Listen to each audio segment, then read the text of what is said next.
हम बात करने वाले हैं सीएसएस ट्रांसफॉर्म की। अभी तक हमने देखा था सीएसएस के अंदर ट्रांजिशन कैसे काम करती है। ट्रांजिशन का मतलब था कि हम अपनी चीज़ों को और अट्रैक्टिव बनाने के लिए या फिर एक स्टेज से किसी दूसरी स्टेट में कन्वर्ट करने के लिए ट्रांजिशन का यूज़ करते थे, जिससे कि हमारी चीज़ें और स्मूथली काम करने लगती थी। अब यहाँ पे हम क्या करते हैं, सीएसएस ट्रांसफॉर्म के थ्रू यू क्या कर सकते हैं, रोटेट कर सकते हैं। रोटेट करने का मतलब क्या है कि अगर हमारा कोई अभी मान लो हमारे पास कोई बॉक्स है जो अभी इस स्टेज में है, अब हम इसको किसी डिग्री पे क्या कर दें, रोटेट कर दें। मान लो अभी ये ऐसा है तो कुछ टाइम के बाद हमें ये ऐसा दिखने लगेगा अगर हमने 45 डिग्री पे इसको रोटेट कर दिया तो। स्केल स्केल का मतलब क्या है कि अभी हमारा कोई पॉइंट ऐसा है, अब हम इसको थोड़ा सा और बड़ा करना चाह रहे हैं इसके साइज में, ठीक है, तो इस तरीके से हम इसको क्या कर सकते हैं, स्केल कर सकते हैं। तो ये हमारा क्या हो गया, स्केलिंग हो गया।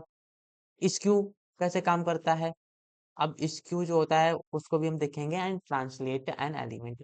तो ये सारे के सारे काम हम क्या कर सकते हैं, ट्रांसफॉर्म के थ्रू कर सकते हैं। अब हम बात करते हैं कि हमारा रोटेट कैसे काम करता है। मान लो हमारे पास क्या है, जो हमारा स्क्यू है एक्स बाई डायरेक्शन में चेंज कर सकते हैं, ट्रांसलेट कर सकते हैं एक्स और बाई की। मान लो ये हमारी बाई डायरेक्शन है, ये हमारी एक्स डायरेक्शन है, इसमें हम चीजों को क्या कर सकते हैं, रोटेट कर सकते हैं, स्क्यू कर सकते हैं, ट्रांसलेट कर सकते हैं।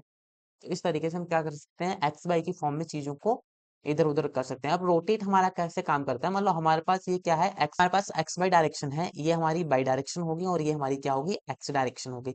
अब ये चारों के चारों कॉर्नर हमारे क्या होते हैं, 90 डिग्री होते हैं, ठीक है। ये भी हमारा 90 डिग्री होता है, ये भी हमारा 90 डिग्री हो गया, ये भी हमारा 90 डिग्री हो गया और ये भी हमारा 90 डिग्री हो गया। मतलब अगर हम देखें तो ये पूरा का पूरा जो हमारा होता है वो कितना होता है, 360 डिग्री होता है। तो जब हम इसमें चार लाइन बना देंगे तो 360 डिग्री को क्या कर देगा, ये 90 डिग्री में कन्वर्ट कर देगा, ठीक है। तो ये हमारा 90 डिग्री का 4 जगह पे क्या हो गया, पार्ट डिवाइड हो गया। मतलब जो हमारा 360 डिग्री था, अब उसको हमने 4 जगह पे डिवाइड कर दिया, तो हमारा 90 डिग्री के 4 एंगल बन गया। अब यहाँ पे हमारा मान लो हमने एक डिप बनाया है, ये हमारा क्या है, डिप एक एलिमेंट है। अभी ये हमारा कुछ इस पोजीशन पे है, एकदम अपनी पोजीशन पे राइट खड़ा है। अब मैं क्या करूं, इसको रोटेट कर दूं, कितना रोटेट कर दूं, 45 डिग्री पे रोटेट कर दूं, ठीक है। तो ये जो इसकी स्टेट है, अब वो क्या हो जाएगी जब हम रोटेट करेंगे, जब भी हम इसको रोटेट करेंगे तो रोटेट होके ये कैसा दिखाई देगा, अभी तो हमारा इस एंगल पे है, ठीक है। ये भी हमारा क्या है, 90 डिग्री एंगल है। जब भी हम इसको 45 डिग्री पे क्या करेंगे, रोटेट करेंगे, ठीक है। तो अब इसकी जो पोजीशन है वो क्या हो जाएगी, अब इसकी पोजीशन कुछ इस तरीके की हो जाएगी। मान लो ये हमारी क्या है, ये है, और जैसे ही हम इसको रोटेट करेंगे तो ये कुछ इस तरीके से हमारा कन्वर्ट हो जाएगा। मतलब अभी हमारा जो डिब है वो ये वाला था अपनी ओरिजिनल पोजीशन पे, जैसे ही हम इसको रोटेट करेंगे तो हमारा अभी ये कुछ इस तरीके से हमें दिखाई देने लगेगा, ठीक है। कुछ इस तरीके से हमारा हो जाएगा। तो ये हमारा क्या हो गया, 45 डिग्री पे रोटेट हो गया। अब हम चलते हैं अपने वीएस कोड पे। वीएस कोड पे हमने क्या किया था, यहाँ पे मैंने ये कुछ चीजें पहले से ऑलरेडी राइट डाउन कर रखी हैं। यहाँ पे मैंने एक सेक्शन बनाया, सेक्शन के अंदर मैंने 5 डिप बनाए हैं, और उन डिप की आईडी मैंने 1 2 3 4 5 कर दी है, और डिप में मैंने क्या कर दी है, नंबरिंग कर दी है 1 2 3 4 5। इस तरीके से मैंने अपने सेक्शन के अंदर डिप को इनिशियलाइज कर रखा है। फिर मैंने कुछ स्टाइलिंग दे दी, जैसे कि सबसे पहले मैंने सेक्शन को क्या दिया, स्टाइलिंग मार्जिन दिया है 100 पिक्सल फ्रॉम टॉप, ठीक है। हमने क्या किया है, टॉप से 100 पिक्सल मार्जिन दे दी है। फिर मैंने डिप की हाइट ब्रेड्थ सेट की है, हाइट मैंने कितनी दी है, 50 पिक्सल की इक्वल दी है, ब्रेड्थ मैंने 200 पिक्सल की इक्वल दिया है, ठीक है। टेक्स्ट अलाइन हमारा क्या है, सेंटर में है। बैकग्राउंड कलर जैसे कि मैंने आपको पहले ही बताया था कि हम हैच फॉर्मेट में भी लिख सकते हैं, ठीक है।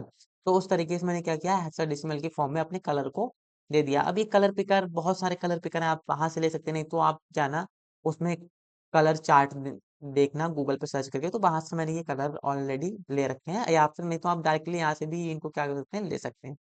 फिर मैंने बॉर्डर को 2 पिक्सल सॉलिड ब्लैक सेट किया है, और मार्जिन मैंने क्या दिया है, 10 पिक्सल दिया हर एक डिप के बीच में, ठीक है। अब यहाँ पे जब भी हमने सिलेक्टर पढ़े होंगे तो ये nth of type two n ये क्या है, ये सब आपको पता होगा। जब हमने सिलेक्टर पढ़े थे तो इनको बहुत ही डीप मैंने बताया था कि जब भी हम अपने हमारे पास मल्टीपल एलिमेंट्स होते हैं और उनको मैं डिफरेंट डिफरेंट कलर देना चाहता हूँ, मान लो मैं ये चाहता हूँ कि हमारे पास जितने नंबर ऑफ डिप्स हैं उनमें नंबर ऑफ इवन डिप्स के लिए कोई एक कलर अलग से आ जाए, ऑड नंबर ऑफ डिप्स के लिए अलग कलर आ जाए, तो सेम मैंने वही nth ऑफ टाइप में क्या किया है, कलर को डिस्क्राइब किया है, ठीक है।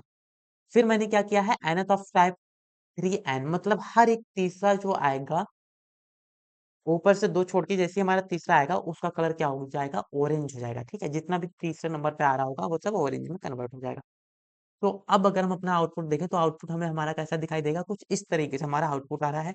हम चाह रहे हैं कि हमारा जो डिप फर्स्ट है, जिसकी काउंटिंग 1 है, ये क्या हो जाए 45 डिग्री पे रोटेट हो जाए। तो इसको रोटेट करने के लिए हम क्या करेंगे? अपनी सीएसएस में आईडी को सिलेक्ट करेंगे। आईडी हमारी क्या है? 1 है और यहाँ पे इसको हम क्या करेंगे? रोटेट करेंगे, ठीक है? तो रोटेट करने के लिए हमारे पास क्या होता था? यहाँ पे हम क्या लिखते हैं? यहाँ पे ट्रांजिशन कर रहे हैं, ठीक है? तो यहाँ पे हम लिखते हैं ट्रांसफॉर्म। ये हमारा क्या हो गया? ट्रांसफॉर्म हो गया। अब यहाँ पे हम ट्रांसफॉर्म कर रहे हैं। ट्रांसफॉर्म कितना कर रहे हैं? 45 डिग्री, ठीक है? तो मैंने रोटेट कर दिया 45 डिग्री पे। जैसे ही हम इसको हमारा क्या हो गया? 45 डिग्री पे रोटेट कर गया। अगर हम इसको क्या करेंगे? 90 डिग्री पे रोटेट करेंगे तो ये हमारा क्या हो जाएगा? एकदम सीधा हो जाएगा, ठीक है? जैसे ही मैं इसको 90 डिग्री पे रोटेट करूंगा, अभी हमारा क्या हो जाएगा? सीधा हो जाएगा।